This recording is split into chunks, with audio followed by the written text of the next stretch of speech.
Hello, I'm Donald Treason, and I am against child labor. I don't think it's necessary for the economy. I'm a college student in California, and I think that it's unethical to force children into dangerous and disgusting circumstances such as the ones involved in most factories and sweatshops where child labor is commonly found. Those poor kids are made to serve the cold cogs of capitalism instead of just playing and learning and enjoying their childhood. It's just not right, and I don't see how you could ever make the argument otherwise. Many countries have booming economies without the use of this disgusting practice. Let's get some facts in order. First of all, children in Ethiopia starve to death every day because they don't have the money to buy food. Working jobs provides those kids with money, allowing them to buy food. It's the only way to acquire this. It's the only way to survive in the harsh world we live in, and that's a fact. You're accusing me of not caring for kids because I'm in favor of children being allowed to work, whereas clearly you are the one who doesn't care because you want them to be unemployed, unable to feed themselves, unable to eat, and therefore forced to starve.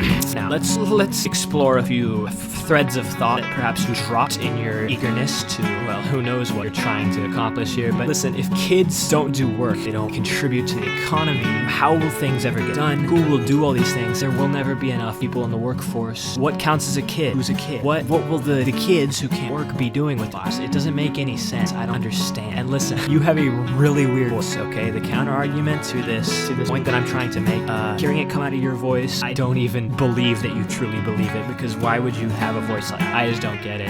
It's just audibly disgusting. All right, let me just start off by saying that hardworking children will always make it better off than, the lazy children who don't do any projects, don't work on anything, and I'm tired of hearing otherwise. Like, there's so many participation trophies these days, and someone shouldn't be denied work simply because they aren't quite 18. Like, I don't really think that's a fair thing to do. And if you look at statistics, like the GDP of people under the drinking age goes up dramatically if we allow for children to work in the workforce. And I think that there's a lot of people that really overlook that. And it's like there's people all over the spectrum in regards to that issue as well. Like, I mean, there are countries, with no lower age limit on work, which is obviously, that's not crazy. Like, I just don't want someone close to 18 to, no lower age limit. And of course, there are some people where it is 18, and I don't think that's particularly fair to those who are young adults or approaching that, and they can't make any money to start getting out on their own and help. So I think the best age of that is really probably somewhere around 7. So we can,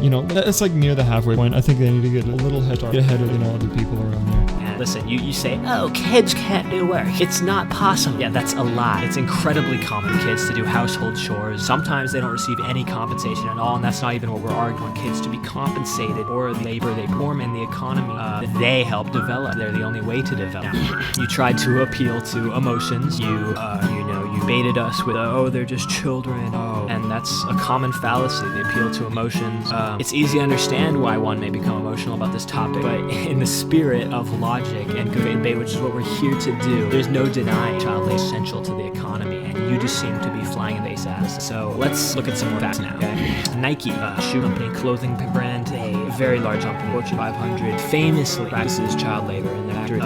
Their CEO up until last year was John Donahoe, and he has a net worth over $100 million, a master's degree in business from Stanford University. He also attended Dartmouth for his undergraduate degree. If child labor is non-essential, as say it is, why would someone as qualified and well-educated as John Donahoe implement it in their company? It doesn't seem to list every single country list of top 100 GDPs in the world as a documented history. It's what led to their economies growing so large. It's how they are still competitive in the market today, even if they don't practice more. It's what gave them this boost, what gave them this momentum, and frankly, it's essential. And there's so many people that recently argue that, the United States wouldn't benefit from child labor. And yeah, sure, but literally no one, try and prove that, no one can prove that the United States would not benefit from child labor in modern society because, it hasn't been tested. So we really need to test it in order for you to deny just straight up like that before we even try it. And I don't think that's fair. And I mean, there are also, I've seen people that argue against this also think the world is flat. And, I feel like that says all it needs to say about, the place this information comes from, but like no real American that's not like a flat earther or something is gonna think that child labor is bad.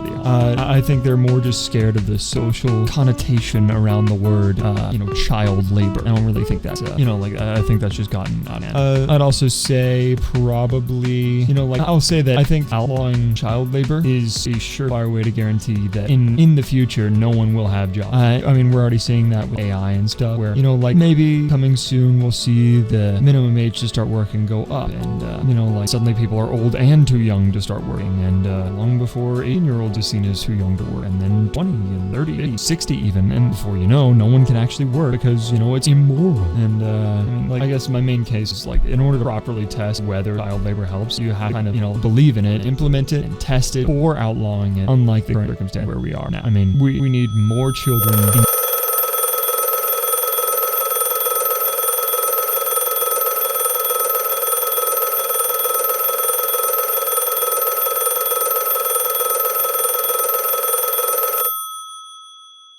I think we have another caller. Let's Listen. Oh, listen.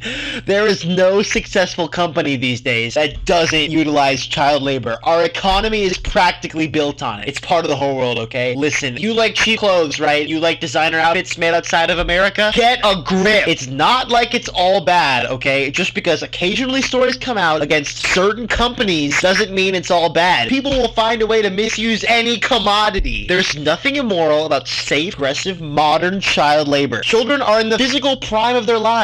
It's only natural they take up the labor duties. I mean, just think about it, for Christ's sake. I personally have never seen a child mistreated while performing labor. If it's been utilized for this long, think about it. If it's been utilized this long already in the whole manufacturing world, why should we stop now? We're used to it. Either we bite the bullet and acknowledge child labor's superiority, or we forfeit cheap labor across the globe. It's not just the US. Think about it. Cheap.